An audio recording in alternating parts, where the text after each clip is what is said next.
author and communications consultant Allan Bonner. Dr. Allan Bonner is an expert in crisis management. Allan Bonner is a Canadian political consultant. Allan Bonner of Allan Bonner Communications Management. Now to Allan Bonner. He is a crisis management professional. He also ran an earthquake simulation in Tokyo.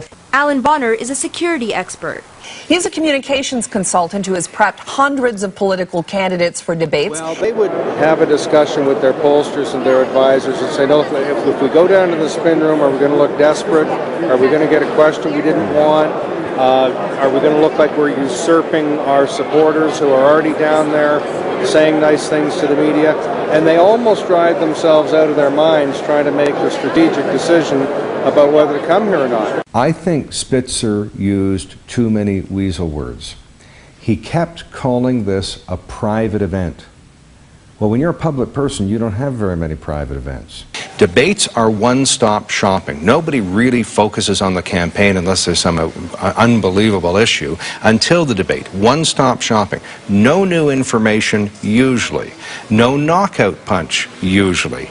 But in the 3 to 5 days after the debate, what's everybody talking about around the water cooler? Did you see the debate? No. Well, you should have seen it because here's what was said. So yeah, they're a really important part of a campaign, and that's why the prudent leader spends 25 hours prepping for it. If they can, with boom, which is basically a floating fence that diverts the oil, if they can keep that away from sensitive beaches and from spawning areas, fish hatcheries and so on, they're in better shape. Remember, 60% of this oil evaporated within the first 6 to 8 hours. So the news story 8 hours later was 60% of this is gone, and now we're looking at the 40% that has dispersed in the water column in the first foot, and then all over the place, and where it is and how to get at it is the issue. Get some positive policy that differentiates you in a positive manner from the other campaign. Remember, we've just come off campaigns in the U.S. where the candidates have spent $1 billion and people can only name 1 or 2 of the ads that worked. It's the speeches and the positive policy that works more. Once you get through the engineering, you get to the human factors. Hubris, male ego, what academics call heuristics, where you can't move money around very well. You think you're going to have certain equipment that you don't have. In the earthquake simulation I ran, they broke their satellite phone and they tried to set up tents, you know, the kind of tents you get at Canadian Tire. Well, nobody could figure out how to set them up because they were distraught and it was an emergency. So you're going to find gaps when you run a simulation. I'm going to just say something provocative because perhaps you want me to. No, I think it had no effect. I don't think anyone in his right mind thinks that the Republicans had a hope in 1964. They were campaigning against the dead spirit of JFK. LBJ was one of the great legislators of all time. Barry Goldwater presided over a convention where Republican delegates spat on black delegates. It was as disorganized as '68 for the Democrats.